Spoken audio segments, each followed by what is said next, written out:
আসসালামু আলাইকুম প্রিয় বন্ধুরা, আজ আমি আপনাদেরকে সোনালী যুগের একটি গল্প শোনাব। তো প্রিয় বন্ধুরা, আমার গল্পটার যদি ভালো লেগে থাকে তাহলে সাবস্ক্রাইব করে দিবেন এবং না টেনে সম্পূর্ণ ভিডিওটা দেখবেন। তো গল্পে ফিরা যাক।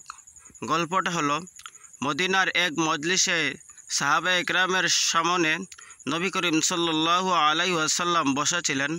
তখন ওই সময় এক সুন্দরী মহিলা যাইয়া বলল, ওগো আল্লাহর নবী, ওই মজলিসে এমন কেউ কি আছে যে সারা বৎসর রোজা রাখে, আর যে এই আমলটা করতে পারবে আমি তাকে বিবাহ করব। তখন এই বড় মজলিসের মধ্যে কেউ নেই যে এই মহিলাকে বিবাহ করবে, কারণ সারা বৎসর রোজা রাখা কোনো সাধারণ কোনো বিষয় নয়। নবী করিম সাল্লাল্লাহু আলাইহি ওয়াসাল্লাম ঘোষণা করলেন, এই মজলিসের মধ্যে এমন কেউ কি আছো যে সারা বৎসর রোজা রাখবে? যদি কেউ এই আমল করতে পারো তাহলে দাঁড়াও এবং এই সুন্দরী নারীর প্রস্তাবকে গ্রহণ করো। তখন ওই মজলিসের সবচাইতে কালো একজন সাহাবী উনি লাফ মেরে দাঁড়িয়ে গেলেন এবং দাঁড়িয়ে বললেন, ওগো আল্লাহর নবী, আমি সারা বৎসর রোজা রাখতে পারবো এবং আমি এই সুন্দরী মহিলাকে বিবাহ করতে চাই। তখন নবী করিম সাল্লাল্লাহু আলাইহি ওয়াসাল্লাম ওই সুন্দরী নারীর সাথে ওই সাহাবীর বিবাহ পড়িয়ে দিলেন। যখন বিবাহ সম্পন্ন হলো, ওনারা ঘর সংসার শুরু করলো। একদিন দুই দিন করে অনেক দিন গত হয়ে গেল। তখন ওই মহিলা তার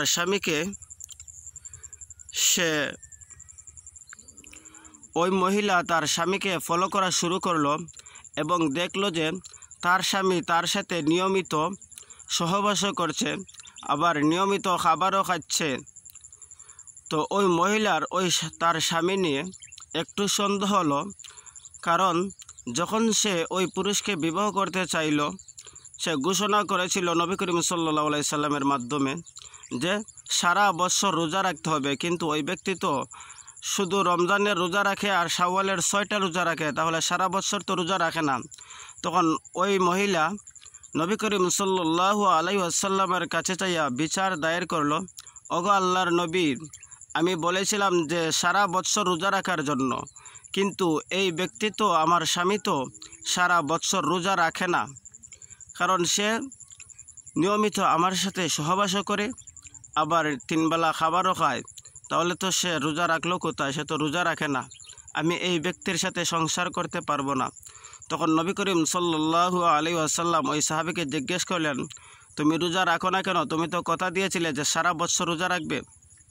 তখন ওই সাহাবী কি বুদ্ধিমত্তার সহিত উত্তর দিয়েছিল, বলেছিল, ওগো আল্লাহর নবী, আপনি তো একদিন বলেছিলেন যে রমজান মাসে 30টা রোজা রাখে, অর্থাৎ পূর্ণ রমজান মাস রোজা রাখে এবং শাওয়ালের 6টা নফল রোজা রাখে, সে যেন পূর্ণ 1 বৎসর রোজা রাখলো। তাহলে তো আমি আপনার এই কথার উপর আমল করছি, তাহলে আমার পূর্ণ রমজান মাস রোজা রাখা হলো না কোথায়? আপনার কথা অনুযায়ী তো আমি পূর্ণ 1 বৎসর রোজা রাখছি, কাজেই এই মহিলা, এই নারী, আমার স্ত্রী আমাকে ছেড়ে যেতে পারবে না।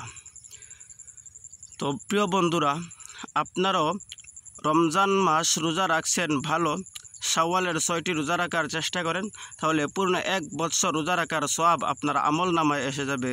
সুবহানাল্লাহ। তো প্রিয় বন্ধুরা, ভিডিওটা যদি ভালো লেগে থাকে তাহলে অবশ্যই সাবস্ক্রাইব করে দিবেন। আজকের মতো এখানেই বিদায় নিচ্ছি। আসসালামু আলাইকুম ওয়া রাহমাতুল্লাহ।